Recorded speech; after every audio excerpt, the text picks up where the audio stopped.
لشکر مکہ کے بارے میں اہم معلومات کا حصول۔ اسی روز شام کو آپ صلی اللہ علیہ وسلم نے دشمن کے حالات کا پتہ لگانے کے لیے نئے سرے سے ایک جاسوسی دستہ روانہ فرمایا۔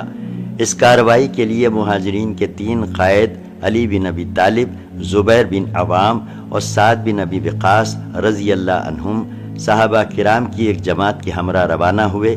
یہ لوگ سیدھے بدر کے چشمے پر پہنچے۔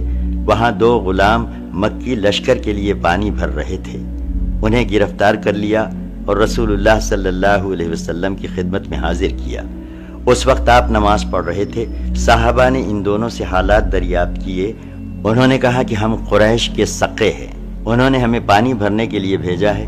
قوم کو یہ جواب پسند نہ آیا۔ انہیں توقع تھی کہ یہ دونوں ابو سفیان کے آدمی ہوں گے، کیونکہ ان کے دلوں میں اب بھی بچی کچھی آرزو رہ گئی تھی کہ قافلے پر غلبہ حاصل ہو۔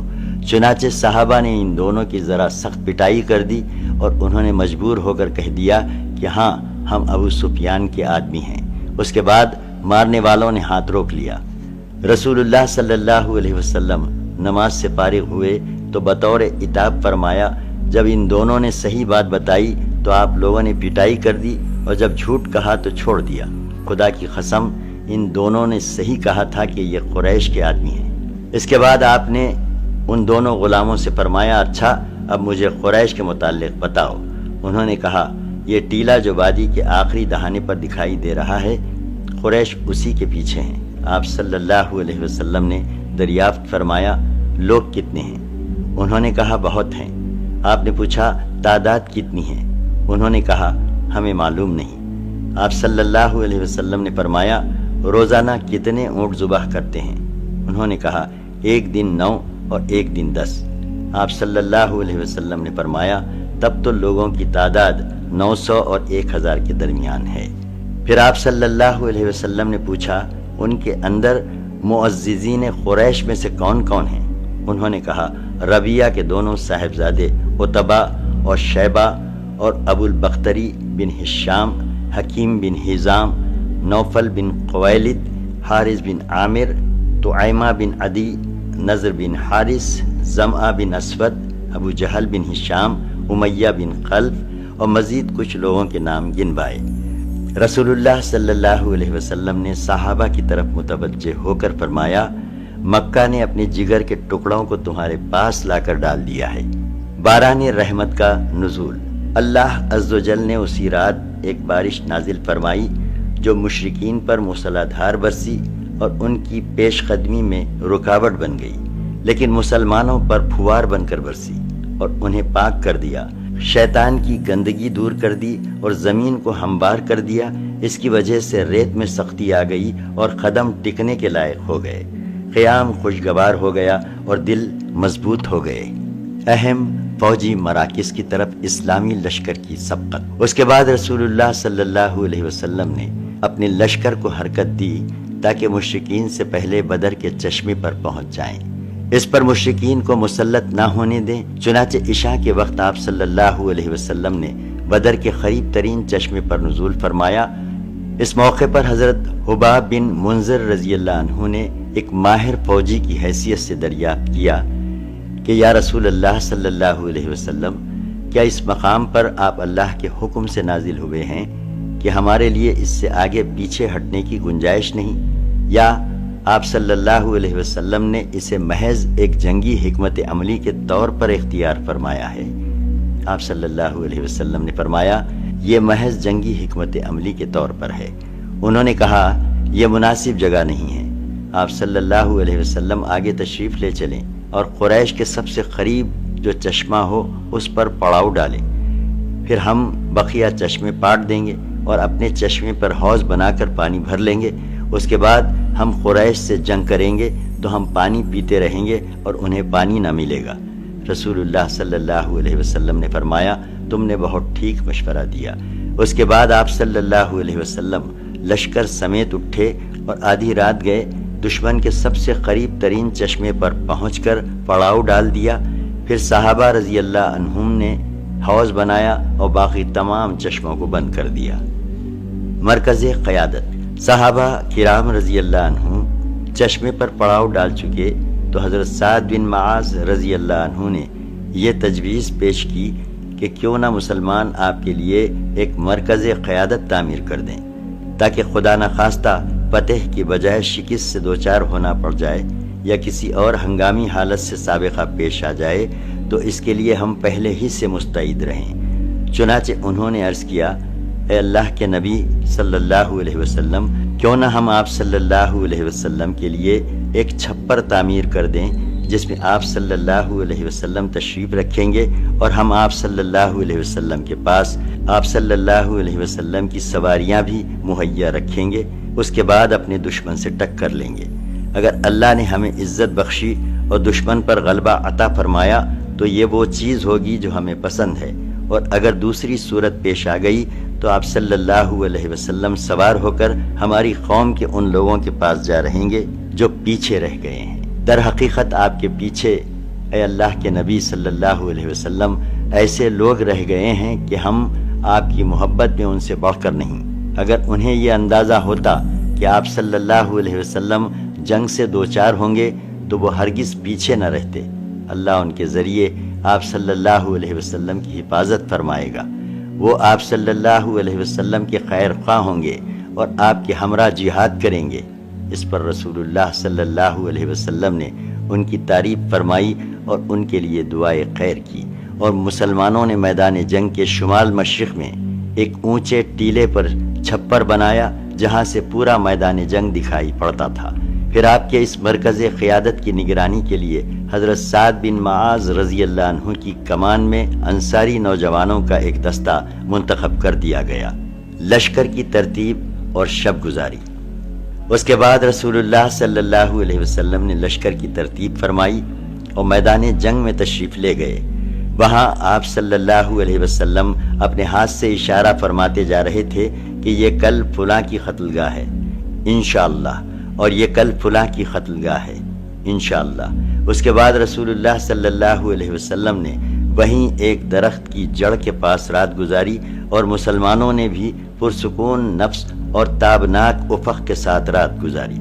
ان کے دل اعتماد سے پر تھے، انہوں نے راحت و سکون سے اپنا حصہ حاصل کیا۔ انہیں یہ توقع تھی کہ صبح اپنی آنکھوں سے اپنے رب کی بشارتیں دیکھیں گے۔ پارہ 8 آیت 11۔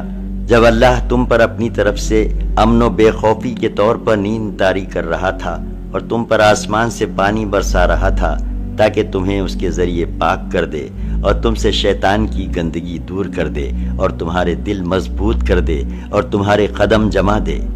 یہ رات جمعہ 17 رمضان سن 2 ہجری کی رات تھی، اور آپ اس مہینے کی 8 یا 12 تاریخ کو مدینہ سے روانہ ہوئے تھے۔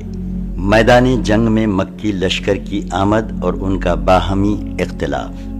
دوسری طرف قریش نے وادی کے دہانے کے باہر اپنے کیمپ میں رات گزاری اور صبح اپنے تمام دستوں سمیت ٹیلے سے اتر کر بدر کی جانب روانہ ہوئے۔ ایک گروہ رسول اللہ صلی اللہ علیہ وسلم کے حوض کی جانب بڑھا۔ آپ صلی اللہ علیہ وسلم نے فرمایا، انہیں چھوڑ دو، مگر ان میں سے جس نے بھی پانی پیا وہ اس جنگ میں مارا گیا۔ صرف حکیم بن ہزام باقی بچا جو بعد میں مسلمان ہوا اور بہت اچھا مسلمان ہوا۔ اس کا دستور تھا کہ جب بہت پختہ قسم کھانی ہوتی تو کہتا، قسم ہے اس ذات کی جس نے مجھے بدر کے دن سے نجات دی۔ بہرحال جب قریش مطمئن ہو چکے تو انہوں نے مدنی لشکر کی قوت کا اندازہ لگانے کے لیے عمیر بن وہب جمحی کو روانہ کیا۔ عمیر نے گھوڑے پر سوار ہو کر لشکر کا چکر لگایا، پھر واپس جا کر بولا، کچھ کم یا کچھ زیادہ 300 آدمی ہیں، لیکن ذرا ٹھہرو، میں دیکھ لوں ان کی کوئی کمینگا یا کمک تو نہیں۔ اس کے بعد وہ وادی میں گھوڑا دوڑاتا ہوا دور تک نکل گیا، لیکن اسے کچھ دکھائی نہ پڑا۔ چنانچہ اس نے واپس جا کر کہا، میں نے کچھ پایا تو نہیں، لیکن اے قریش کے لوگوں، میں نے بلائیں دیکھی ہیں جو موت کو لادے ہوئے ہیں۔ یثرب کے اونٹ اپنے اوپر خالص موت سوار کیے ہوئے ہیں۔ یہ ایسے لوگ ہیں جن کی ساری حفاظت اور ملجا و ماوا خود ان کی تلواریں ہیں، کوئی اور چیز نہیں۔ خدا کی قسم میں سمجھتا ہوں کہ ان کا کوئی آدمی تمہارے آدمی کو قتل کیے بغیر قتل نہ ہوگا، اور اگر تمہارے خاص افراد کو انہوں نے مار لیا تو اس کے بعد جینے کا مزہ ہی کیا ہے۔ اس لیے ذرا اچھی طرح سوچ سمجھ لو۔ اس موقع پر ابو جہل کے خلاف جو معرکہ آرائی پر تلا ہوا تھا، ایک اور معارضہ اٹھ کھڑا ہوا جس کا مطالبہ تھا کہ جنگ کے بغیر مکہ واپس جائیں۔ چنانچہ حکیم بن حزام نے لوگوں کے درمیان دوڑ دھوپ شروع کر دی۔ وہ عتبہ بن ربیعہ کے پاس آیا اور بولا، ابو الولید، آپ قریش کے بڑے آدمی اور واجب الاطاعت سردار ہیں، پھر آپ کیوں نہ ایک اچھا کام کر جائیں جس کے سبب آپ کا ذکر ہمیشہ بھلائی سے ہوتا رہے۔ عتبہ نے کہا، حکیم وہ کون سا کام ہے؟ اس نے کہا، آپ لوگوں کو واپس لے جائیں اور اپنے حلیف عمرو بن حضرمی کا معاملہ جو سریہ نخلہ میں مارا گیا تھا اپنے ذمے لے لیں۔ عتبہ نے کہا، مجھے منظور ہے، تم میری طرف سے اس کی ضمانت لو، وہ میرا حلیف ہے، میں اس کی دیت کا بھی ذمہ دار ہوں، اور اس کا جو مال ضائع ہوا اس کا بھی۔ اس کے بعد عتبہ نے حکیم بن حزام سے کہا، تم حنظلیہ کے پوت کے پاس جاؤ، کیونکہ لوگوں کے معاملات کو بگاڑنے اور بھڑکانے کے سلسلے میں مجھے اس کے علاوہ کسی اور سے کوئی اندیشہ نہیں۔ حنظلیہ کے پوت سے مراد ابو جہل ہے، حنظلیہ اس کی ماں تھی۔ اس کے بعد عتبہ بن ربیعہ نے کھڑے ہو کر تقریر کی اور کہا، قریش کے لوگوں، تم لوگ محمد اور ان کے ساتھیوں سے لڑ کر کوئی کارنامہ انجام نہ دو گے۔ خدا کی قسم، اگر تم نے انہیں مار لیا تو صرف ایسے ہی چہرے دکھائی پڑیں گے جنہیں دیکھنا پسند نہ ہوگا، کیونکہ آدمی نے اپنے چچیرے بھائی کو یا خالہ زاد بھائی کو یا اپنے ہی کنبے قبیلے کے کسی آدمی کو قتل کیا ہوگا۔ اس لیے واپس چلے چلو اور محمد صلی اللہ علیہ وسلم اور سارے عرب سے کنارہ کش ہو رہو۔ اگر عرب نے انہیں مار لیا تو یہ وہی چیز ہوگی جسے تم چاہتے ہو، اور اگر دوسری صورت پیش آئی تو محمد صلی اللہ علیہ وسلم تمہیں اس حالت میں پائیں گے کہ تم نے جو سلوک ان سے کرنا چاہا تھا اسے کیا نہ تھا۔ ادھر حکیم بن حزام ابو جہل کے پاس پہنچا تو ابو جہل اپنی زرہ درست کر رہا تھا۔ حکیم نے کہا کہ اے ابو الحکم، مجھے عتبہ نے تمہارے پاس یہ پیغام دے کر بھیجا ہے۔ ابو جہل نے کہا، خدا کی قسم، محمد صلی اللہ علیہ وسلم اور اس کے ساتھیوں کو دیکھ کر عتبہ کا سینہ سوج آیا ہے۔ نہیں، ہرگز نہیں، بخدا ہم واپس نہ ہوں گے یہاں تک کہ اللہ ہمارے اور محمد صلی اللہ علیہ وسلم کے درمیان فیصلہ فرما دے۔ عتبہ نے جو کچھ کہا ہے محض اس لیے کہا ہے کہ وہ محمد صلی اللہ علیہ وسلم اور اس کے ساتھیوں کو اونٹ خور سمجھتا ہے، اور خود عتبہ کا بیٹا بھی انہی کے درمیان ہے، اس لیے وہ تمہیں ان سے ڈراتا ہے۔ عتبہ کے صاحبزادے ابو حذیفہ قدیم الاسلام تھے اور ہجرت کر کے مدینہ تشریف لا چکے تھے۔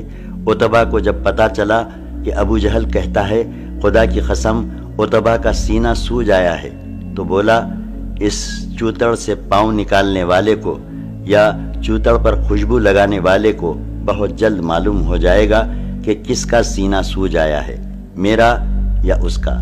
ادھر ابو جہل نے اس خوف سے کہ کہیں یہ معارضہ طاقتور نہ ہو جائے، اس گفتگو کے بعد جھٹ عامر بن حضرمی کو، جو سریہ عبداللہ بن جہش کے مقتول عمرو بن حضرمی کا بھائی تھا، بلا بھیجا اور کہا کہ یہ تمہارا حلیف عتبہ چاہتا ہے کہ لوگوں کو واپس لے جائے، حالانکہ تم اپنا انتقام اپنی آنکھ سے دیکھ چکے ہو، لہٰذا اٹھو اور اپنی مظلومیت اور اپنے بھائی کے قتل کی دہائی دو۔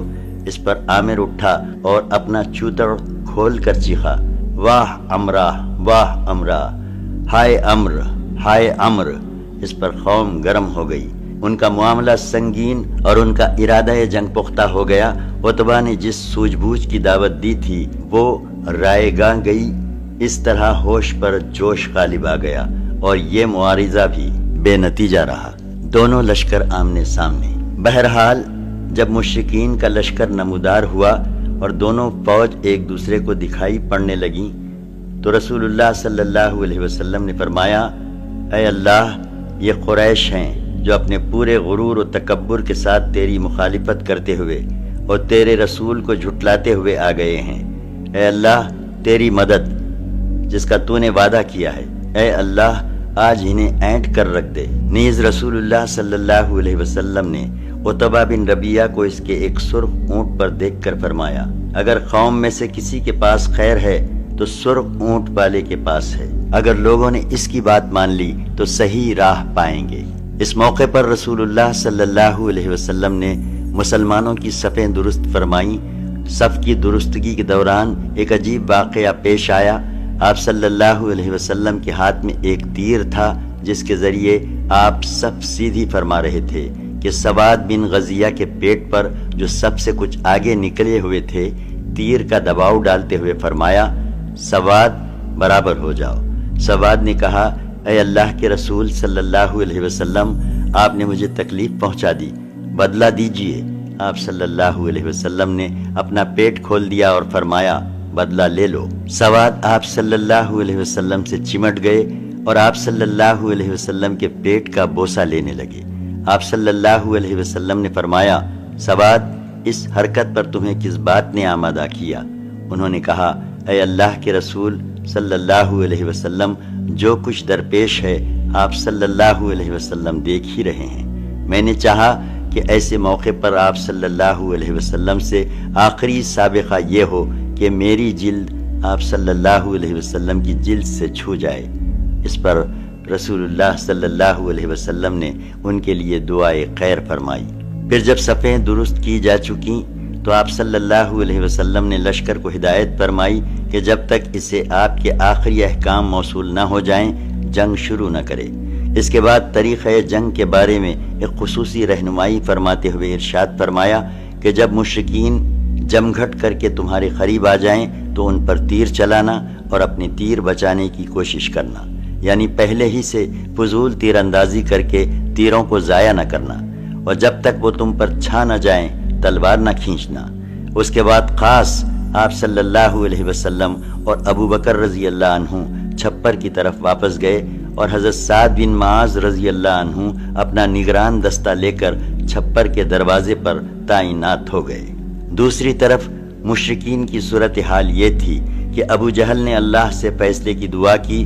اس نے کہا، اے اللہ، ہم میں سے جو فریق قرابت کو زیادہ کاٹنے والا اور غلط حرکتیں زیادہ کرنے والا ہے اسے تو آج توڑ دے۔ اے اللہ، ہم میں سے جو فریق تیرے نزدیک زیادہ محبوب اور زیادہ پسندیدہ ہے آج اس کی مدد فرما۔ بعد میں اسی بات کی طرف اشارہ کرتے ہوئے اللہ نے یہ آیت نازل فرمائی، پارہ 8 آیت 19، اگر تم فیصلہ چاہتے ہو تو تمہارے پاس فیصلہ آ گیا، اور اگر تم باز آ جاؤ تو یہی تمہارے لیے بہتر ہے، لیکن اگر تم اپنی اس حرکت کی طرف پلٹو گے تو ہم بھی تمہاری سزا کی طرف پلٹیں گے، اور تمہاری جماعت اگرچہ وہ زیادہ ہی کیوں نہ ہو تمہارے کچھ کام نہ آ سکے گی، اور یاد رکھو کہ اللہ مومنین کے ساتھ ہے۔ نقطہ صفر اور مورکے کا پہلا ایندھن۔ اس مورکے کا ایندھن ایندھن اسود بن عبد الاسد مخزومی تھا۔ یہ شخص بڑا اڑیل اور بدخلق تھا۔ یہ کہتے ہوئے میدان میں نکلا کہ میں اللہ سے عہد کرتا ہوں کہ ان کے حوض کا پانی پی کر رہوں گا، ورنہ اسے ڈھا دوں گا یا اس کے لیے جان دے دوں گا۔ جب یہ ادھر سے نکلا تو ادھر سے حضرت حمزہ بن عبد المطلب برآمد ہوئے۔ دونوں میں حوض سے پرے ہی مدبھیڑ ہوئی۔ حضرت حمزہ رضی اللہ عنہ نے ایسی تلوار ماری کہ اس کا پاؤں نصف پنڈلی سے کٹ کر اڑ گیا اور وہ پیٹھ کے بل گر پڑا۔ اس کے پاؤں سے خون کا فوارہ نکل رہا تھا جس کا رخ اس کے ساتھیوں کی طرف تھا، لیکن اس کے باوجود وہ گھٹنوں کے بل گھسیٹ کر حوض کی طرف بڑھا اور اس میں داخل ہوا ہی چاہتا تھا تاکہ اپنی قسم پوری کر لے کہ اتنے میں حضرت حمزہ رضی اللہ عنہ نے دوسری ضرب لگائی اور وہ حوض کے اندر ہی ڈھیر ہو گیا۔ مبارزت، یہ اس مورکے کا پہلا قتل تھا اور اس سے جنگ کی آگ بھڑک اٹھی۔ چنانچہ اس کے بعد قریش کے 3 بہترین شہسوار نکلے جو سب کے سب ایک ہی خاندان کے تھے۔ ایک عتبہ اور دوسرا اس کا بھائی شیبہ جو دونوں ربیہ کے بیٹے تھے، اور تیسرا ولید جو عتبہ کا بیٹا تھا۔ انہوں نے اپنی سب سے الگ ہوتے ہی دعوت مبارزت دی۔ مقابلے کے لیے انصار کے 3 جوان نکلے، ایک اوف، دوسرے معبز، یہ دونوں حارث کے بیٹے تھے اور ان کی ماں کا نام افرا تھا، تیسرے عبداللہ بن رواحہ۔ قریشیوں نے کہا، تم کون لوگ ہو؟ انہوں نے کہا، انصار کی ایک جماعت ہیں۔ قریشیوں نے کہا، آپ لوگ شریف مد مقابل ہیں، لیکن ہمیں آپ سے سروکار نہیں، ہم تو اپنے چچیرے بھائیوں کو چاہتے ہیں۔ پھر ان کی منادی نے آواز لگائی، محمد صلی اللہ علیہ وسلم، ہمارے پاس ہماری قوم کے ہمسروں کو بھیجو۔ رسول اللہ صلی اللہ علیہ وسلم نے فرمایا، عبیدہ بن حارث اٹھو۔ حمزہ، اٹھو، علی اٹھو۔ جب یہ لوگ اٹھے اور قریشیوں کے قریب تو انہوں نے پوچھا آپ کون لوگ ہیں؟ انہوں نے اپنا تعارف کرایا۔ قریشیوں نے کہا ہاں آپ لوگ شریف مد مقابل ہیں۔ اس کے بعد معرکہ آرائی ہوئی۔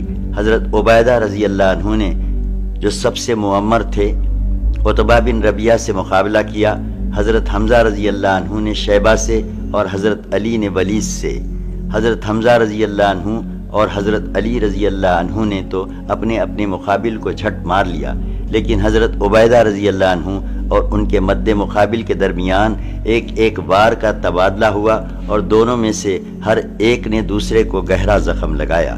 اتنے میں حضرت علی رضی اللہ عنہ اور حضرت حمزہ رضی اللہ عنہ اپنے اپنے شکار سے فارغ ہو کر آ گئے۔ آتے ہی عتبہ پر ٹوٹ پڑے، اس کا کام تمام کیا اور حضرت عبیدہ کو اٹھا لائے۔ ان کا پاؤں کٹ گیا تھا اور آواز بند ہو گئی تھی جو مسلسل بند ہی رہی، یہاں تک کہ جنگ کے چوتھے یا پانچویں دن جب مسلمان مدینہ واپس ہوتے ہوئے وادی صفرا سے گزر رہے تھے ان کا انتقال ہو گیا۔ حضرت علی رضی اللہ عنہ اللہ کی قسم کھا کر فرمایا کرتے تھے کہ یہ آیت ہمارے ہی بارے میں نازل ہوئی۔ پارہ 22 آیت 19۔ یہ دونوں فریق ہیں جنہوں نے اپنے رب کے بارے میں جھگڑا کیا ہے۔ عام ہجوم۔ اس مبازرت کا انجام مشرکین کے لیے ایک برا آغاز تھا۔ وہ ایک ہی جست میں اپنے 3 بہترین شہ سواروں اور کمانڈروں سے ہاتھ دھو بیٹھے تھے، اس لیے انہوں نے غیظ و غضب سے بے قابو ہو کر ایک آدمی کی طرح یکبارگی حملہ کر دیا۔ دوسری طرف مسلمان اپنے رب سے نصرت اور مدد کی دعا کرنے اور اس کے حضور اخلاص و تضرع اپنانے کے بعد اپنی اپنی جگہوں پر جمے اور دفاعی موقف اختیار کیے مشرکین کے تابڑ توڑ حملوں کو روک رہے تھے اور انہیں خاصا نقصان پہنچا رہے تھے۔ زبان پر احد احد کا کلمہ تھا۔ رسول اللہ صلی اللہ علیہ وسلم کی دعا۔ ادھر رسول اللہ صلی اللہ علیہ وسلم صفیں درست کر کے واپس آتے ہی اپنے پاک پروردگار سے نصرت و مدد کا وعدہ پورا کرنے کی دعا مانگنے لگے۔ آپ صلی اللہ علیہ وسلم کی دعا یہ تھی، اے اللہ تو نے مجھ سے جو وعدہ کیا ہے اسے پورا فرما دے۔ اے اللہ میں تجھ سے تیرا عہد اور تیرے وعدے کا سوال کر رہا ہوں۔ پھر جب گھمسان کی جنگ شروع ہو گئی، نہایت زور کا رن پڑا اور لڑائی شباب پر آ گئی تو آپ صلی اللہ علیہ وسلم نے یہ دعا فرمائی، اے اللہ اگر آج یہ گروہ ہلاک ہو گیا تو تیری عبادت نہ کی جائے گی۔ اے اللہ اگر تو چاہے تو آج کے بعد تیری عبادت کبھی نہ کی جائے۔ آپ صلی اللہ علیہ وسلم نے خوب تضرع کے ساتھ دعا کی، یہاں تک کہ دونوں کندھوں سے چادر گر گئی۔ حضرت ابوبکر صدیق رضی اللہ عنہ نے چادر درست کی اور عرض پردار ہوئے، اے اللہ کے رسول صلی اللہ علیہ وسلم بس فرمائیے۔ آپ صلی اللہ علیہ وسلم نے اپنے رب سے بڑے الہا کے ساتھ دعا فرما لی۔ ادھر اللہ نے فرشتوں کو وحی کی۔ پارہ 8 آیت 12۔ میں تمہارے ساتھ ہوں، تم اہل ایمان کے قدم جماؤ، میں کافروں کے دل میں رعب ڈال دوں گا۔ اور رسول اللہ صلی اللہ علیہ وسلم کے پاس وحی بھیجی۔ پارہ 8 آیت 9 کہ میں 1000 فرشتوں سے تمہاری مدد کروں گا جو آگے پیچھے آئیں گے۔ فرشتوں کا نزول۔ اس کے بعد رسول اللہ صلی اللہ علیہ وسلم کو ایک جھپکی آئی، پھر آپ صلی اللہ علیہ وسلم نے سر اٹھایا اور فرمایا، ابو بکر خوش ہو جاؤ، یہ جبرائیل علیہ السلام ہیں، گرد و غبار میں اٹے ہوئے۔ ابن اسحاق کی روایت میں یہ ہے کہ آپ صلی اللہ علیہ وسلم نے فرمایا، ابو بکر خوش ہو جاؤ، تمہارے پاس اللہ کی مدد آ گئی۔ یہ جبرائیل علیہ السلام ہیں، اپنے گھوڑے کی لگام تھامے اور اس کے آگے آگے چلتے ہوئے آ رہے ہیں اور گرد و غبار میں اٹے ہوئے ہیں۔ اس کے بعد رسول اللہ صلی اللہ علیہ وسلم چھپر کے دروازے سے باہر تشریف لائے۔ آپ صلی اللہ علیہ وسلم نے زرہ پہن رکھی تھی۔ آپ صلی اللہ علیہ وسلم پرجوش طور پر آگے بڑھ رہے تھے اور فرماتے جا رہے تھے۔ پارہ 54 آیت 45۔ ان قریب یہ جتھا شکست کھا جائے گا اور پیٹ پھیر کر بھاگے گا۔ اس کے بعد آپ صلی اللہ علیہ وسلم نے ایک مٹھی کنکریلی مٹی لی اور قریش کی طرف رخ کر کے فرمایا، چہرے بگڑ جائیں، اور ساتھ ہی مٹی ان کے چہروں کی طرف پھینک دی۔ پھر مشرکین میں سے کوئی بھی نہیں تھا جس کی دونوں آنکھوں، نتھنے اور منہ میں اس ایک مٹھی مٹی میں سے کچھ نہ کچھ گیا نہ ہو۔ اسی کی بابت اللہ تعالیٰ کا ارشاد ہے، پارہ 8 آیت 17، جب آپ صلی اللہ علیہ وسلم نے پھینکا تو در حقیقت آپ صلی اللہ علیہ وسلم نے نہیں پھینکا بلکہ اللہ نے پھینکا۔ جوابی حملہ۔ اس کے بعد رسول اللہ صلی اللہ علیہ وسلم نے جوابی حملے کا حکم اور جنگ کی ترغیب دیتے ہوئے فرمایا، چڑھ دوڑو، اس ذات کی قسم جس کے ہاتھ میں محمد صلی اللہ علیہ وسلم کی جان ہے، ان سے جو آدمی بھی ڈٹ کر ثواب سمجھ کر آگے بڑھ کر اور پیچھے نہ ہٹ کر لڑے گا اور مارا جائے گا، اللہ اسے ضرور جنت میں داخل کرے گا۔ آپ صلی اللہ علیہ وسلم نے قتال پر ابھارتے ہوئے یہ بھی فرمایا، اس جنت کی طرف اٹھو جس کی پنہائیاں آسمان اور زمین کے برابر ہیں۔ آپ صلی اللہ علیہ وسلم کی یہ بات سن کر عمیر بن حمام نے کہا، بہت خوب، بہت خوب۔ رسول اللہ صلی اللہ علیہ وسلم نے فرمایا، تم بہت خوب کیوں کہہ رہے ہو؟ انہوں نے کہا، نہیں، خدا کی قسم، اے اللہ کے رسول صلی اللہ علیہ وسلم، کوئی بات نہیں سوائے اس کے کہ مجھے توقع ہے کہ میں بھی اسی جنت والوں میں سے ہوں گا۔ آپ صلی اللہ علیہ وسلم نے فرمایا، تم بھی اسی جنت والوں میں سے ہو۔ اس کے بعد وہ اپنی توشہ دان سے کچھ کھجوریں نکال کر کھانے لگے، پھر بولے، اگر میں اتنی دیر تک زندہ رہا کہ اپنی یہ کھجوریں کھا لوں تو یہ تو لمبی زندگی ہو جائے گی۔ چنانچہ ان کے پاس جو کھجوریں تھیں انہیں پھینک دیا، پھر مشرکین سے لڑتے لڑتے شہید ہو گئے۔ اسی طرح مشہور خاتون افرا کے صاحبزادے عوف بن حارث نے دریافت کیا کہ اے اللہ کے رسول صلی اللہ علیہ وسلم، پروردگار اپنے بندے کی کس بات سے خوش ہو کر مسکراتا ہے؟ آپ صلی اللہ علیہ وسلم نے فرمایا، اس بات سے کہ بندہ خالی جسم یعنی بغیر حفاظتی ہتھیار پہنے اپنا ہاتھ دشمن کے اندر ڈبو دے۔ یہ سن کر عوف نے اپنے بدن سے زرہ اتار پھینکی اور تلوار لے کر دشمن پر ٹوٹ پڑے اور لڑتے لڑتے شہید ہو گئے۔ جس وقت رسول اللہ صلی اللہ علیہ وسلم نے جوابی حملے کا حکم صادر فرمایا، دشمن کے حملوں کی تیزی جا چکی تھی اور ان کا جوش و خروش سرد پڑ رہا تھا، اس لیے یہ باحکمت منصوبہ مسلمانوں کی پوزیشن مضبوط کرنے میں بہت مؤثر ثابت ہوا، کیونکہ صحابہ کرام رضی اللہ عنہم کو جب حملہ آور ہونے کا حکم ملا اور ابھی ان کا جوش جہاد شباب پر تھا تو انہوں نے نہایت سخت تند اور صفایا کن حملہ کیا۔ وہ صفوں کی صفیں درہم برہم کرتے اور گردنیں کاٹتے آگے بڑھے۔ ان کے جوش و خروش میں یہ دیکھ کر مزید تیزی آ گئی کہ رسول اللہ صلی اللہ علیہ وسلم بنفس نفیس زرہ پہنے اچھلتے کودتے تشریف لا رہے ہیں اور پورے یقین و صراحت کے ساتھ فرما رہے ہیں کہ ان قریب یہ جتھا شکست کھا جائے گا اور پیٹ پھیر کر بھاگے گا۔ اس لیے مسلمانوں نے نہایت پرجوش و پرخروش لڑائی لڑی اور فرشتوں نے بھی ان کی مدد فرمائی۔ چنانچہ ابن سعد کی روایت میں حضرت اکرمہ رضی اللہ عنہ سے مروی ہے کہ اس دن آدمی کا سر کٹ گرتا اور یہ پتہ نہ چلتا کہ اسے کس نے مارا، اور آدمی کا ہاتھ کٹ گرتا اور یہ پتہ نہ چلتا کہ اسے کس نے کاٹا۔ ابن عباس رضی اللہ عنہ فرماتے ہیں، ایک مسلمان ایک مشرک کو دوڑا رہا تھا کہ اچانک اس مشرک کے اوپر کوڑے کی مار پڑنے کی آواز آئی اور ایک شہسوار کی آواز سنائی پڑی جو کہہ رہا تھا کہ ہزوم، آگے بڑھ۔ مسلمان نے مشرک کو اپنے آگے دیکھا کہ وہ چت گرا، لپک کر دیکھا تو اس کی ناک پر چوٹ کا نشان تھا، چہرہ پھٹا ہوا تھا جیسے کوڑے سے مارا گیا ہو، اور یہ سب کا سب ہرا پڑ گیا تھا۔ اس انصاری مسلمان نے آ کر رسول اللہ صلی اللہ علیہ وسلم سے یہ ماجرا بیان کیا تو آپ صلی اللہ علیہ وسلم نے فرمایا، تم سچ کہتے ہو، یہ تیسرے آسمان کی مدد تھی۔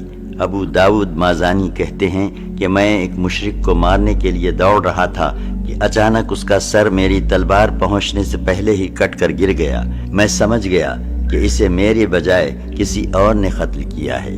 ایک انصاری حضرت عباس بن عبد المطلب رضی اللہ عنہ کو قید کر کے لایا تو حضرت عباس رضی اللہ عنہ کہنے لگے، واللہ مجھے اس نے قید نہیں کیا ہے، مجھے تو ایک بے بال کے سر والے آدمی نے قید کیا ہے جو نہایت خوبرو تھا اور ایک چتکبرے گھوڑے پر سوار تھا۔ اب میں اسے لوگوں میں نہیں دیکھ رہا ہوں۔ انصاری نے کہا، اے اللہ کے رسول صلی اللہ علیہ وسلم، انہیں میں نے قید کیا ہے۔ آپ صلی اللہ علیہ وسلم نے فرمایا، خاموش رہو، اللہ نے ایک بزرگ فرشتے سے تمہاری مدد فرمائی ہے۔ میدان سے ابلیس کا فرار۔ جیسا کہ ہم بتا چکے ہیں کہ ابلیس لعین سراخہ بن مالک بن جاسم مدلجی کی شکل میں آیا تھا اور مشرکین سے اب تک جدا نہیں ہوا تھا، لیکن جب اس نے مشرکین کے خلاف فرشتوں کی کارروائیاں دیکھیں تو الٹے پاؤں پلٹ کر بھاگنے لگا، مگر حارث بن ہشام نے اسے پکڑ لیا۔ وہ سمجھ رہا تھا کہ یہ واقعی سراخہ ہی ہے، لیکن ابلیس نے حارث کے سینے پر ایسا گھونسا مارا کہ وہ گر گیا اور ابلیس نکل بھاگا۔ مشرکین کہنے لگے، سراخہ کہاں جا رہے ہو؟ کیا تم نے یہ نہیں کہا تھا کہ تم ہمارے مددگار ہو، ہم سے جدا نہ ہوگے؟ اس نے کہا، میں وہ چیز دیکھ رہا ہوں جسے تم نہیں دیکھتے۔ مجھے اللہ سے ڈر لگتا ہے اور اللہ بڑی سخت سزا دینے والا ہے۔ اس کے بعد بھاگ کر سمندر میں جا رہا۔ شکست فاش۔ تھوڑی دیر بعد مشرکین کے لشکر میں ناکامی اور اضطراب کے آثار نمودار ہو گئے۔ ان کی صفیں مسلمانوں کے سخت اور تابڑ توڑ حملوں سے درہم برہم ہونے لگیں اور مورکہ اپنے انجام کے قریب جا پہنچا۔ پھر مشرکین کے جتھے بے ترتیبی کے ساتھ پیچھے ہٹے اور ان میں بھگدڑ مچ گئی۔ مسلمانوں نے مارتے کاٹتے پکڑتے باندھتے ان کا پیچھا کیا، یہاں تک کہ ان کو بھرپور شکست ہو گئی۔ ابو جہل کی اکڑ۔ لیکن طاغوت اکبر ابو جہل نے جب اپنی صفوں میں اضطراب کی ابتدائی علامتیں دیکھیں تو چاہا کہ اس سیلاب کے سامنے ڈٹ جائے۔ چنانچہ وہ اپنے لشکر کو للکارتا ہوا اکڑ اور تکبر کے ساتھ کہتا جا رہا تھا کہ سراخہ کی کنارہ کشی سے تمہیں پست ہمت نہیں ہونا چاہیے، کیونکہ اس نے محمد صلی اللہ علیہ وسلم کے ساتھ پہلے سے ساز باز کر رکھی تھی۔ تم پر عتبہ، شیبہ اور ولید کے قتل کا حول بھی سوار نہیں ہونا چاہیے، کیونکہ ان لوگوں نے جلد بازی سے کام لیا تھا۔ لات و عزا کی قسم، ہم واپس نہ ہوں گے یہاں تک کہ انہیں رسیوں میں جکڑ لیں۔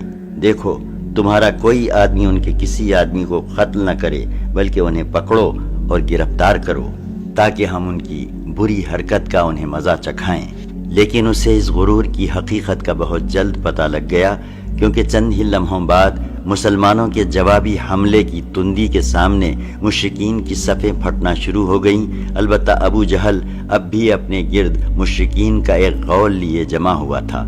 اس غول نے ابو جہل کے چاروں طرف تلواروں کی باڑ اور نیزوں کا جنگل قائم کر رکھا تھا، لیکن اسلامی ہجوم کی آندھی نے اس باڑ کو بھی بکھیر دیا اور اس جنگل کو بھی اکھیڑ دیا۔ اس کے بعد یہ طاغوت اکبر دکھائی پڑا۔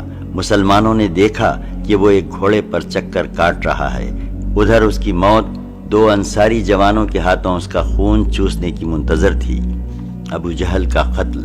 حضرت عبد الرحمن بن عوف رضی اللہ عنہ کا بیان ہے کہ میں جنگ بدر کے روز صف کے اندر تھا کہ اچانک مڑا تو کیا دیکھتا ہوں کہ دائیں بائیں دو نوعمر جوان ہیں۔ گویا ان کی موجودگی سے میں مطمئن نہ ہوا کہ اتنے میں ایک نے اپنے ساتھی سے چھپا کر مجھ سے کہا، چچا جان، مجھے ابو جہل کو دکھلا دیجئے۔ میں نے کہا، بھتیجے تم اسے کیا کرو گے؟ اس نے کہا، مجھے بتایا گیا ہے کہ وہ رسول اللہ صلی اللہ علیہ وسلم کو گالی دیتا ہے۔ اس ذات کی قسم جس کے ہاتھ میں میری جان ہے، اگر میں نے اس کو دیکھ لیا تو میرا وجود اس کے وجود سے الگ نہ ہوگا، یہاں تک کہ ہم میں جس کی موت پہلے لکھی ہے وہ مر جائے۔ وہ کہتے ہیں کہ مجھے اس پر تعجب ہوا، اتنے میں دوسرے شخص نے مجھے اشارے سے متوجہ کر کے یہی بات کہی۔ ان کا بیان ہے کہ میں نے چند ہی لمحوں بعد دیکھا کہ ابو جہل لوگوں کے درمیان چکر کاٹ رہا ہے۔ میں نے کہا، ارے دیکھتے نہیں، یہ رہا تم دونوں کا شکار جس کے بارے میں تم پوچھ رہے تھے۔ ان کا بیان ہے کہ یہ سنتے ہی وہ دونوں اپنی تلواریں لیے جھپٹ پڑے اور اسے مار کر قتل کر دیا۔ پھر پلٹ کر رسول اللہ صلی اللہ علیہ وسلم کے پاس آئے۔ آپ صلی اللہ علیہ وسلم نے فرمایا، تم میں سے کس نے قتل کیا ہے؟ دونوں نے کہا، میں نے قتل کیا ہے۔ آپ صلی اللہ علیہ وسلم نے فرمایا، اپنی اپنی تلواریں پہنچ چکے ہو؟ بولے نہیں۔ آپ صلی اللہ علیہ وسلم نے دونوں کی تلواریں دیکھیں اور فرمایا، تم دونوں نے قتل کیا ہے۔ البتہ ابو جہل کا سامان معاذ بن عمرو بن جموح کو دیا۔ دونوں حملہ آوروں کا نام معاذ بن عمرو بن جموح اور معاذ بن افرا ہے۔ ابن اسحاق کا بیان ہے کہ معاذ بن عمرو بن جموح نے فرمایا، میں نے مشرکین کو سنا ابو جہل کے بارے میں جو گھنے درختوں جیسی نیزوں اور تلواروں کی باڑ میں تھا، کہہ رہے تھے ابو الحکم تک کسی کی رسائی نہ ہو۔ معاذ بن عمرو کہتے ہیں کہ جب میں نے یہ بات سنی تو اسے اپنے نشانے پر لے لیا اور اس کی سمت جمع رہا۔ جب گنجائش ملی تو میں نے حملہ کر دیا اور ایسی ضرب لگائی کہ اس کا پاؤں نصف پنڈلی سے اڑ گیا۔ واللہ جس وقت یہ پاؤں اڑا ہے تو میں اس کی تشبیہ صرف اس گٹھلی سے دے سکتا ہوں جو مصل کی مار پڑنے پر جھٹک کر اڑ جائے۔ ان کا بیان ہے کہ ادھر میں نے ابو جہل کو مارا اور ادھر اس کے بیٹے اکرما نے میرے کندھے پر تلوار چلائی، جس سے میرا ہاتھ کٹ کر میرے بازو کے چمڑے سے لٹکنے لگا اور لڑائی میں مخل ہونے لگا۔ میں نے اسے اپنے پیچھے گھسیٹتے ہوئے عام اوقات میں لڑائی کی، لیکن جب وہ مجھے اذیت پہنچانے لگا تو میں نے اس پر اپنا پاؤں رکھا اور اسے زور سے کھینچ کر الگ کر دیا۔ اس کے بعد ابو جہل کے پاس معبذ بن افرا پہنچے۔ وہ زخمی تھا۔ انہوں نے اسے ایسی ضرب لگائی کہ وہ وہیں ڈھیر ہو گیا، صرف سانس آتی جاتی رہی۔ اس کے بعد معبذ بن افرا خود بھی لڑتے ہوئے شہید ہو گئے۔ جب مورکہ ختم ہو گیا تو رسول اللہ صلی اللہ علیہ وسلم نے فرمایا، کون ہے جو دیکھے کہ ابو جہل کا انجام کیا ہوا؟ اس پر صحابہ کرام رضی اللہ عنہم اس کی تلاش میں بکھر گئے۔ حضرت عبداللہ بن مسعود رضی اللہ عنہ نے اسے اس حالت میں پایا کہ ابھی سانس آ جا رہی تھی۔ انہوں نے اس کی گردن پر پاؤں رکھا اور سر کاٹنے کے لیے داڑھی پکڑی اور فرمایا، واللہ او اللہ کے دشمن، آخر اللہ نے تجھے رسوا کیا نا؟ اس نے کہا، مجھے کاہے کو رسوا کیا؟ کیا جس شخص کو تم لوگوں نے قتل کیا ہے اس سے بھی بلند پایا کوئی آدمی ہے؟ یا جس کو تم لوگوں نے قتل کیا اس سے بھی اوپر کوئی آدمی ہے؟ پھر بولا، کاش مجھے کسانوں کے بجائے کسی اور نے قتل کیا ہوتا۔ اس کے بعد کہنے لگا، مجھے بتاؤ آج فتح کس کی ہوئی؟ حضرت عبداللہ بن مسعود رضی اللہ عنہ نے فرمایا، اللہ اور اس کے رسول صلی اللہ علیہ وسلم کی۔ اس کے بعد حضرت عبداللہ بن مسعود سے جو اس کی گردن پر پاؤں رکھ چکے تھے کہنے لگا، او بکری کے چرواہے، تو بڑی اونچی اور مشکل جگہ پر چڑھ گیا۔ واضح رہے کہ عبداللہ بن مسعود رضی اللہ عنہ مکے میں بکریاں چرایا کرتے تھے۔ اس گفتگو کے بعد حضرت عبداللہ بن مسعود رضی اللہ عنہ نے اس کا سر کاٹ دیا اور رسول اللہ صلی اللہ علیہ وسلم کی خدمت میں لا کر حاضر کرتے ہوئے عرض کیا، یا رسول اللہ صلی اللہ علیہ وسلم، یہ رہا اللہ کے دشمن ابو جہل کا سر۔ آپ صلی اللہ علیہ وسلم نے 3 بار فرمایا، واقعی اس خدا کی قسم جس کے سوا کوئی معبود نہیں۔ اس کے بعد فرمایا، اللہ اکبر، تمام حمد اللہ کے لیے ہے جس نے اپنا وعدہ سچ کر دکھایا، اپنے بندے کی مدد فرمائی اور تنہا سارے گروہوں کو شکست دی۔ پھر فرمایا، چلو مجھے اس کی لاش دکھاؤ۔ ہم نے آپ صلی اللہ علیہ وسلم کو لے جا کر لاش دکھائی۔ آپ صلی اللہ علیہ وسلم نے فرمایا، یہ اس امت کا فرعون ہے، ایمان کے تابناک نقوش۔ حضرت عمیر بن الحام اور حضرت عوف بن حارث ابن افرا کے ایمان افروز کارناموں کا ذکر پچھلے صفحات میں آ چکا ہے۔ حقیقت یہ ہے کہ اس مورکے میں قدم قدم پر ایسے مناظر پیش آئے جن میں عقیدے کی قوت اور اصول کی پختگی نمایاں اور جلوہ گر تھی۔ اس مورکے میں باپ اور بیٹے میں، بھائی اور بھائی میں سب آرائی ہوئی، اصولوں کے اختلاف پر تلواریں بے نیام ہوئیں اور مظلوم و مقہور نے ظالم و قاہر سے ٹکرا کر اپنے غصے کی آگ بجھائی۔ ایک ابن اسحاق نے ابن عباس رضی اللہ عنہ سے روایت کی ہے کہ نبی صلی اللہ علیہ وسلم نے صحابہ کرام سے فرمایا، مجھے معلوم ہے کہ بنو ہاشم وغیرہ کے کچھ لوگ زبردستی میدان جنگ میں لائے گئے ہیں، انہیں ہماری جنگ سے کوئی سروکار نہیں ہے، لہٰذا بنو ہاشم کا کوئی آدمی کسی کی زد میں آ جائے تو وہ اسے قتل نہ کرے، اور ابو البختری بن ہشام کسی کی زد میں آ جائے تو وہ اسے قتل نہ کرے، اور عباس بن عبد المطلب کسی کی زد میں آ جائیں تو وہ بھی انہیں قتل نہ کرے، کیونکہ وہ بالجبر لائے گئے ہیں۔ اس پر عتبہ کے صاحبزادے حضرت ابو حذیفہ رضی اللہ عنہ نے کہا، کیا ہم اپنے باپ بیٹوں، بھائیوں اور کنبے قبیلے کے لوگوں کو قتل کریں گے اور عباس کو چھوڑ دیں گے؟ خدا کی قسم، اگر اس سے میری مدبھیڑ ہو گئی تو میں تو اسے تلوار کی لگام پہنا دوں گا۔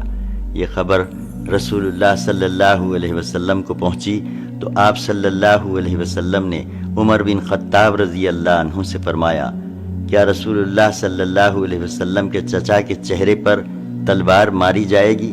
حضرت عمر رضی اللہ عنہ نے کہا، یا رسول اللہ صلی اللہ علیہ وسلم، مجھے چھوڑیے، میں تلوار سے اس شخص کی گردن اڑا دوں، کیونکہ بخدا یہ شخص منافق ہو گیا ہے۔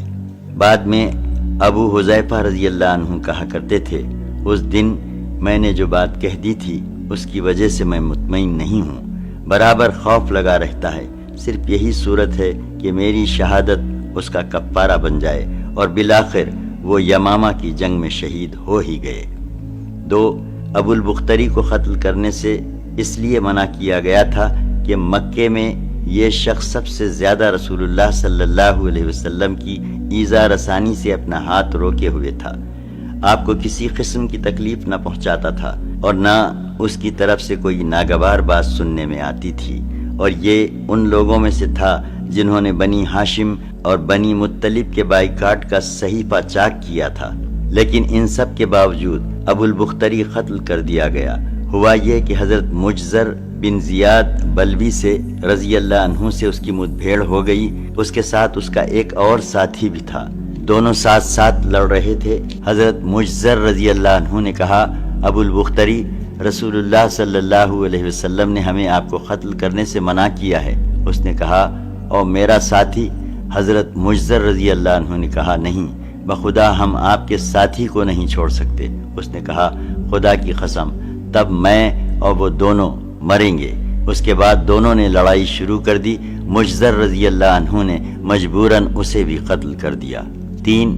مکے کے اندر جاہلیت کے زمانے سے حضرت عبد الرحمن بن عوف رضی اللہ عنہ اور امیہ بن خلف میں باہم دوستی تھی۔ جنگ بدر کے روز امیہ اپنے لڑکے علی کا ہاتھ پکڑے کھڑا تھا، اتنے میں ادھر سے حضرت عبد الرحمن بن عوف رضی اللہ عنہ کا گزر ہوا۔ وہ دشمن سے کچھ زرہیں چھین کر لادے لیے جا رہے تھے۔ امیہ نے انہیں دیکھ کر کہا، کیا تمہیں میری ضرورت ہے؟ میں تمہاری ان زرہوں سے بہتر ہوں۔ آج جیسا منظر تو میں نے دیکھا ہی نہیں۔ کیا تمہیں دودھ کی حاجت نہیں؟ مطلب یہ تھا کہ جو مجھے قید کرے گا میں اسے فدیے میں خوب 2 دھاری اونٹنیاں دوں گا۔ یہ سن کر عبد الرحمن بن عوف رضی اللہ عنہ نے زرہیں پھینک دیں اور دونوں کو گرفتار کر کے آگے بڑھے۔ حضرت عبد الرحمن رضی اللہ عنہ کہتے ہیں کہ میں امیہ اور اس کے بیٹے کے درمیان چل رہا تھا کہ امیہ نے پوچھا، آپ لوگوں میں وہ کون سا آدمی تھا جو اپنے سینے پر شتر مرغ کا پر لگائے ہوئے تھا؟ میں نے کہا، وہ حضرت حمزہ بن عبد المطلب تھے۔ امیہ نے کہا، یہی شخص ہے جس نے ہمارے اندر تباہی مچا رکھی تھی۔ حضرت عبد الرحمن رضی اللہ عنہ کہتے ہیں کہ واللہ میں ان دونوں کو لیے جا رہا تھا کہ اچانک حضرت بلال رضی اللہ عنہ نے امیہ کو میرے ساتھ دیکھ لیا۔ یاد رہے کہ امیہ حضرت بلال رضی اللہ عنہ کو مکے میں ستایا کرتا تھا۔ حضرت بلال رضی اللہ عنہ نے کہا، او ہو کفر کا سر امیہ بن خلف، اب یا تو میں بچوں گا یا یہ بچے گا۔ میں نے کہا، اے بلال، یہ میرا قیدی ہے۔ انہوں نے کہا، اب یا تو میں رہوں گا یا یہ رہے گا۔ پھر نہایت بلند آواز سے پکارا، اے اللہ کے انصارو، یہ رہا کفر کا سر امیہ بن خلف، اب یا تو میں رہوں گا یا یہ رہے گا۔ حضرت عبد الرحمن رضی اللہ عنہ کہتے ہیں کہ اتنے میں لوگوں نے ہمیں کنگن کی طرح گھیرے میں لے لیا۔ میں ان کا بچاؤ کر رہا تھا مگر ایک آدمی نے تلوار سونت کر اس کے بیٹے کے پاؤں پر ضرب لگائی اور وہ تیورا کر گر گیا۔ ادھر امیہ نے اتنے زور کی چیخ ماری کہ میں نے ویسی چیخ کبھی سنی ہی نہ تھی۔ میں نے کہا، نکل بھاگو، مگر آج بھاگنے کی گنجائش نہیں۔ خدا کی قسم، میں تمہارے کچھ کام نہیں آ سکتا۔ حضرت عبد الرحمن رضی اللہ عنہ کا بیان ہے کہ لوگوں نے اپنی تلواروں سے ان دونوں کو کاٹ کر ان کا کام تمام کر دیا۔ اس کے بعد حضرت عبد الرحمن رضی اللہ عنہ کہا کرتے تھے، اللہ بلال رضی اللہ عنہ پہ رحم کرے، میری زرہیں بھی گئیں اور میرے قیدی کے بارے میں مجھے تڑپا بھی دیا۔ زاد المعاد میں علامہ ابن قیم نے لکھا ہے کہ حضرت عبد الرحمن رضی اللہ عنہ بن عوف نے امیہ بن خلف سے کہا کہ گھٹنوں کے بل بیٹھ جاؤ۔ وہ بیٹھ گیا۔ حضرت عبد الرحمن رضی اللہ عنہ نے اپنے آپ کو اس کے اوپر ڈال لیا، لیکن لوگوں نے نیچے سے تلواریں مار کر امیہ کو قتل کر دیا۔ بعض تلواروں سے حضرت عبد الرحمن بن عوف رضی اللہ عنہ کا پاؤں بھی زخمی ہو گیا۔ 4. حضرت عمر بن خطاب رضی اللہ عنہ نے اپنے ماموں عاص بن ہشام بن مغیرہ کو قتل کیا۔ 5.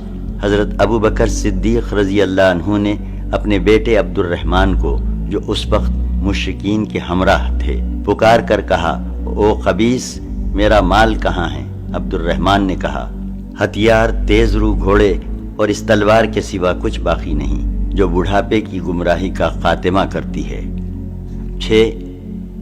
جس وقت مسلمانوں نے مشرکین کی گرفتاری شروع کی، رسول اللہ صلی اللہ علیہ وسلم چھپر میں تشریف فرما تھے اور حضرت سعد بن معاذ رضی اللہ عنہ تلوار حائل کیے دروازے پر پہرا دے رہے تھے۔ رسول اللہ صلی اللہ علیہ وسلم نے دیکھا کہ حضرت سعد رضی اللہ عنہ کے چہرے پر لوگوں کی اس حرکت کا ناگوار اثر پڑ رہا ہے۔ آپ صلی اللہ علیہ وسلم نے فرمایا، اے سعد، بخدا ایسا محسوس ہوتا ہے کہ آپ کو مسلمانوں کا یہ کام ناگوار ہے۔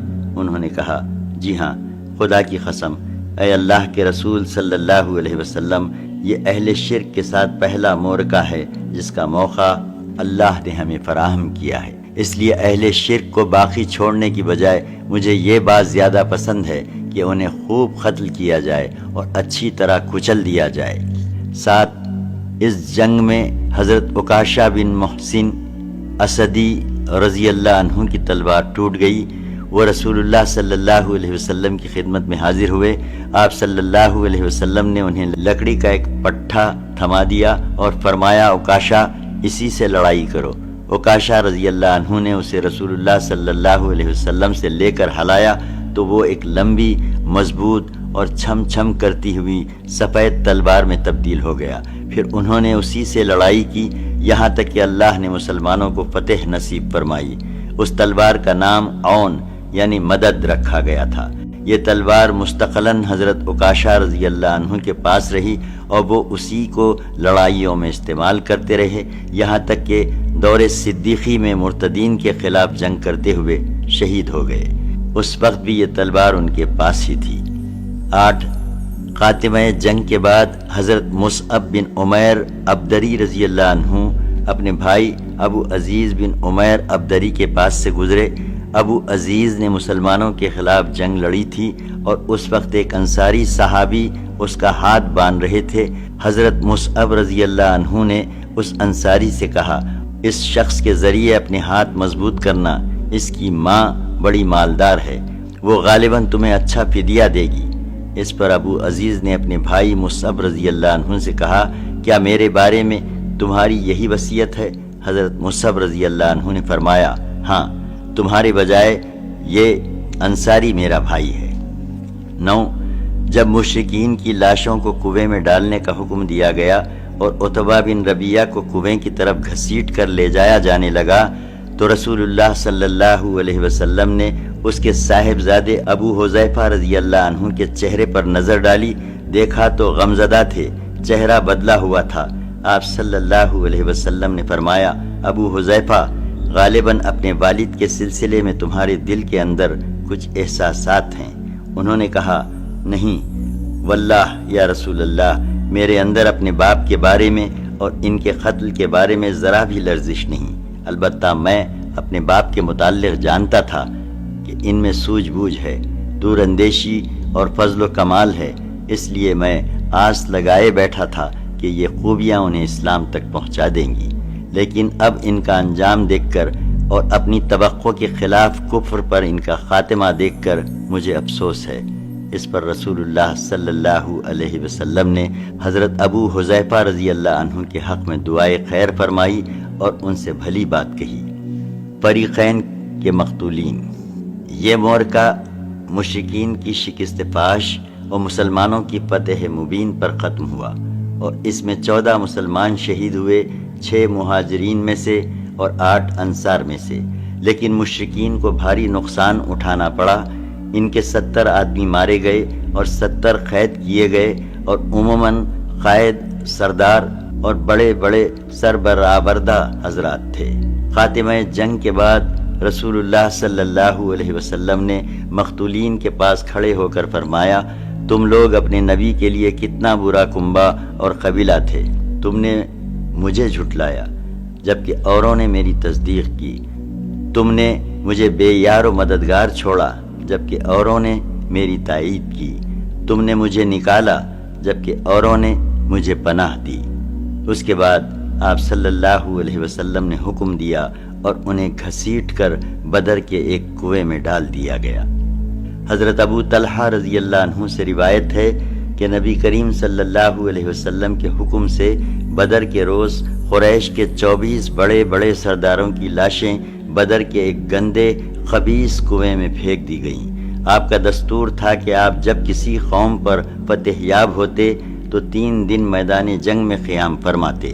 چنانچہ جب بدر میں تیسرا دن آیا تو آپ صلی اللہ علیہ وسلم کے حسب الحکم آپ صلی اللہ علیہ وسلم کی سواری پر کجاوا کسا گیا۔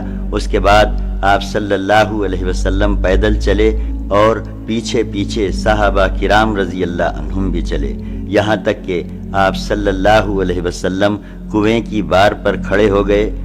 پھر انہیں ان کا اور ان کے باپ کا نام لے لے کر پکارنا شروع کیا، اے فلاں بن فلاں اور اے فلاں بن فلاں، کیا تمہیں یہ بات خوش آتی ہے کہ تم نے اللہ اور اس کے رسول صلی اللہ علیہ وسلم کی اطاعت کی ہوتی؟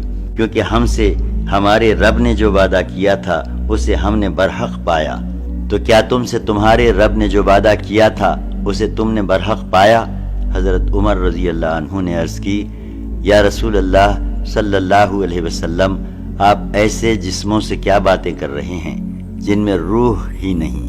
نبی صلی اللہ علیہ وسلم نے فرمایا، اس ذات کی قسم جس کے ہاتھ میں محمد کی جان ہے، میں جو کچھ کہہ رہا ہوں اسے تم لوگ ان سے زیادہ نہیں سن رہے ہو، اور ایک روایت میں ہے کہ تم لوگ ان سے زیادہ سننے والے نہیں، لیکن یہ لوگ جواب نہیں دے سکتے۔ مکے میں شکست کی خبر۔ مشرکین نے میدان بدر سے غیر منظم شکل میں بھاگتے ہوئے تتر بتر ہو کر گھبراہٹ کے عالم میں مکے کا رخ کیا۔ شرم و ندامت کے سبب ان کی سمجھ میں نہیں آ رہا تھا کہ کس طرح مکے میں داخل ہوں۔ ابن اسحاق کہتے ہیں کہ سب سے پہلے جو شخص قریش کی شکست کی خبر لے کر مکے وارد ہوا وہ حیثمان بن عبداللہ خزاعی تھا۔ لوگوں نے اس سے دریافت کیا کہ پیچھے کی کیا خبر ہے۔ اس نے کہا، عتبہ بن ربیہ، شیبہ بن ربیہ، ابو الحکم بن ہشام، امیہ بن خلف اور مزید کچھ سرداروں کا نام لیتے ہوئے، یہ سب قتل کر دیے گئے۔ جب اس نے مقتولین کی فہرست میں اشراف قریش کو گنانا شروع کیا تو صفوان بن امیہ نے جو حتیم میں بیٹھا تھا کہا، خدا کی قسم اگر یہ ہوش میں ہے تو اس سے میرے متعلق پوچھو۔ لوگوں نے پوچھا، صفوان بن امیہ کا کیا ہوا؟ اس نے کہا، وہ دیکھو حتیم میں بیٹھا ہوا ہے، بخدا اس کے باپ اور اس کے بھائی کو قتل ہوتے ہوئے میں نے خود دیکھا ہے۔ رسول اللہ صلی اللہ علیہ وسلم کے مولا ابو رافع کا بیان ہے کہ میں ان دنوں حضرت عباس رضی اللہ عنہ کا غلام تھا، ہمارے گھر میں اسلام داخل ہو چکا تھا۔ حضرت عباس رضی اللہ عنہ مسلمان ہو چکے تھے، ام الفضل مسلمان ہو چکی تھیں، میں بھی مسلمان ہو چکا تھا۔ البتہ حضرت عباس رضی اللہ عنہ نے اپنا اسلام چھپا رکھا تھا۔ ادھر ابو لہب جنگ بدر میں حاضر نہ ہوا تھا۔ جب اسے خبر ملی تو اللہ نے اس پر ذلت و رسوائی طاری کر دی اور ہمیں اپنے اندر قوت و عزت محسوس ہوئی۔ میں کمزور آدمی تھا، تیر بنایا کرتا تھا اور زمزم کے حجرے میں بیٹھا تیر کے دستے چھلتا رہتا تھا۔ واللہ اس وقت میں حجرے میں بیٹھا اپنے تیر چھیل رہا تھا، میرے پاس ام الفضل بیٹھی ہوئی تھیں اور جو خبر آئی تھی اس سے ہم شاداں و فرحاں تھے کہ اتنے میں ابو لہب اپنے دونوں پاؤں بری طرح گھسیٹتا ہوا آ پہنچا، حجرے کے کنارے پر بیٹھ گیا۔ اس کی پیٹھ میری پیٹھ کی طرف تھی۔ ابھی وہ بیٹھا ہی ہوا تھا کہ اچانک شور ہوا، یہ ابو سفیان بن حارث بن عبد المطلب آ گیا۔ ابو لہب نے اس سے کہا، میرے پاس آؤ، میری عمر کی قسم تمہارے پاس خبر ہے۔ وہ ابو لہب کے پاس بیٹھ گیا۔ لوگ کھڑے تھے۔ ابو لہب نے کہا بھتیجے بتاؤ لوگوں کا کیا حال رہا؟ اس نے کہا کچھ نہیں، بس لوگوں سے ہماری مد بھیڑ ہوئی اور ہم نے اپنے کندھے ان کے حوالے کر دیے۔ وہ ہمیں جیسے چاہتے تھے قتل کرتے تھے اور جیسے چاہتے تھے قید کرتے تھے، اور خدا کی قسم میں اس کے باوجود لوگوں کو ملامت نہیں کر سکتا۔ در حقیقت ہماری مد بھیڑ کچھ ایسے گورے چٹے لوگوں سے ہوئی تھی جو آسمان و زمین کے درمیان چتکبرے گھوڑوں پر سوار تھے۔ خدا کی قسم نہ وہ کسی چیز کو چھوڑتے تھے اور نہ کوئی چیز ان کے مقابل ٹک پاتی تھی۔ ابو رافع کہتے ہیں کہ میں نے اپنے ہاتھ سے خیمے کا کنارہ اٹھایا، پھر کہا وہ خدا کی قسم فرشتے تھے۔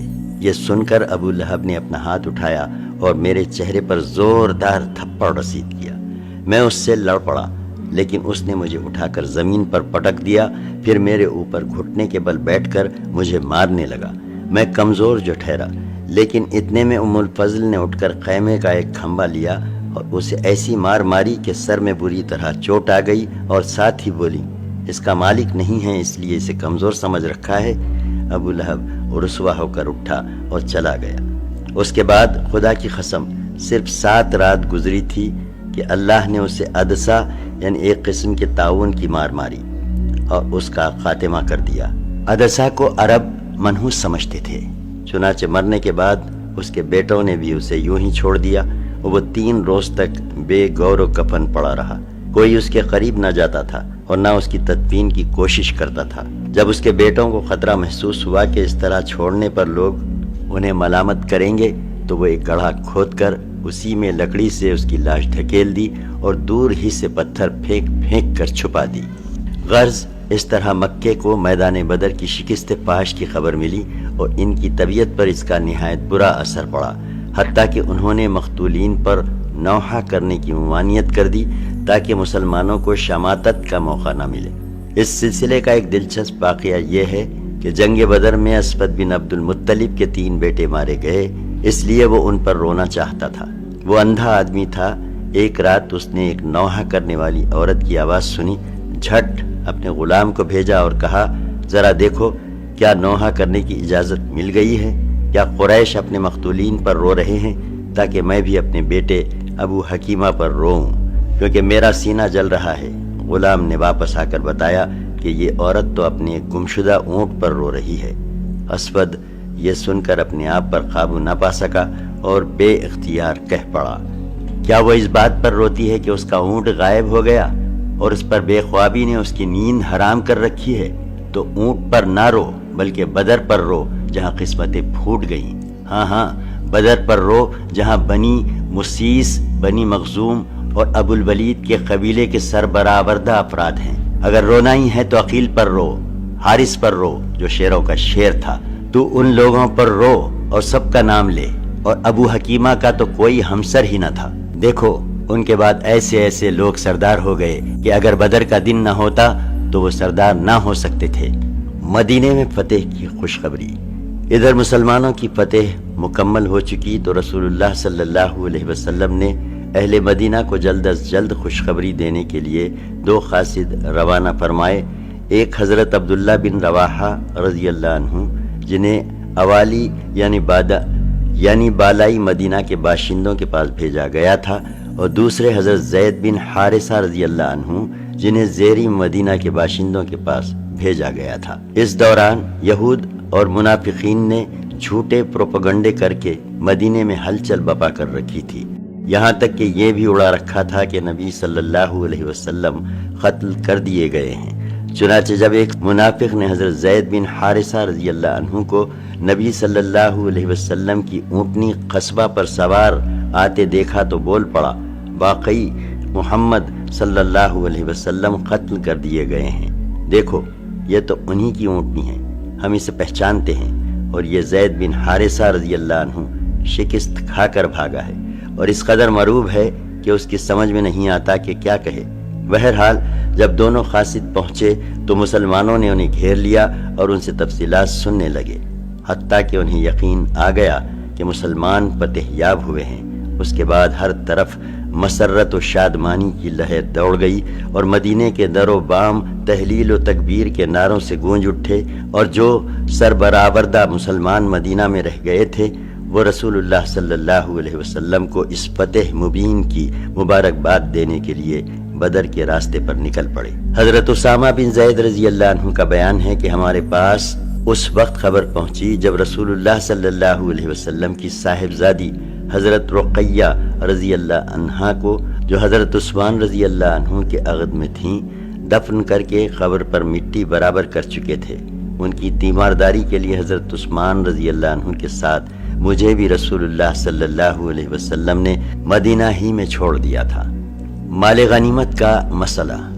رسول اللہ صلی اللہ علیہ وسلم نے مورکہ ختم ہونے کے بعد 3 دن بدر میں قیام فرمایا، اور ابھی آپ نے میدان جنگ سے کوچ نہیں فرمایا تھا کہ مال غنیمت کے بارے میں لشکر کے اندر اختلاف پڑ گیا، اور جب یہ اختلاف شدت اختیار کر گیا تو رسول اللہ صلی اللہ علیہ وسلم نے حکم دیا کہ جس کے پاس جو کچھ ہے وہ آپ صلی اللہ علیہ وسلم کے حوالے کر دے۔ صحابہ کرام رضی اللہ عنہم نے اس حکم کی تعمیل کی، اور اس کے بعد اللہ نے وحی کے ذریعے اس مسئلے کا حل نازل فرمایا۔ حضرت عبادہ بن صامت رضی اللہ عنہ کا بیان ہے کہ ہم لوگ نبی صلی اللہ علیہ وسلم کے ساتھ مدینہ سے نکلے اور بدر میں پہنچے، لوگوں سے جنگ ہوئی اور اللہ نے دشمن کو شکست دی۔ پھر ایک گروہ ان کے تعاقب میں لگ گیا اور انہیں کھدیڑنے اور قتل کرنے لگا، اور ایک گروہ مال غنیمت پر ٹوٹ پڑا اور اسے بٹورنے اور سمیٹنے لگا، اور ایک گروہ نے رسول اللہ صلی اللہ علیہ وسلم کے گرد گھیرا ڈالے رکھا کہ مبادا دشمن دھوکے سے آپ صلی اللہ علیہ وسلم کو کوئی اذیت پہنچا دے۔ جب رات آئی اور لوگ پلٹ پلٹ کر ایک دوسرے کے پاس پہنچے تو مال غنیمت جمع کرنے والوں نے کہا کہ ہم نے اسے جمع کیا ہے، لہٰذا اس میں کسی اور کا کوئی حصہ نہیں۔ دشمن کا تعاقب کرنے والوں نے کہا تم لوگ ہم سے بڑھ کر اس کے حقدار نہیں، کیونکہ اس مال سے دشمن کو بھگانے اور دور رکھنے کا کام ہم نے کیا تھا۔